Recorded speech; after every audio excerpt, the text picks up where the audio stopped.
Solidariteit voer aan dat die konstitusionele hof onlangs bevind het dat regstellende aksie slegs regverdig is wanneer daar 'n geldige gelyke indiensneming plan in plek is. Ons glo daar is onregmatig teen haar gediskrimineer op die basis van haar ras.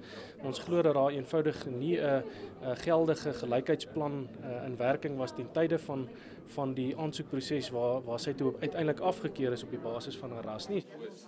Voormalige kaptein in die polisie, Renate Barnard, het Labuschagne bygestaan in die Arbeidshof in Johannesburg. Barnard het onlangs haar jarelange saak teen die polisie in die konstitusionele hof verloor. Sy het ook gemeen sy is nie bevorder nie op grond van haar ras.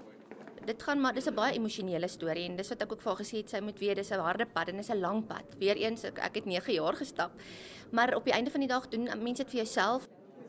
Die inkomstediens het in die hof aangevoer dat hulle gelyke indiensnemingplan verleng is tydens die aansoek. Hulle het besluit om eerder 'n swart vrou in diens te neem, omdat daar reeds te veel wit vroue in hulle diens is. Indien ons suksesvol is met hierdie saak, sal dit vir ons die weg baan om ander werkgewers ook aanspreeklik te hou vir die feit dat hulle regstellende aksie toepas sonder 'n goedgekeurde regstellende aksieplan. Solidariteit meen dat Labuschagne 'n sterker saak het as Barnard, omdat die Suid-Afrikaanse Inkomstediens se gelyke indiensnemingplan reeds in 2010 verval het.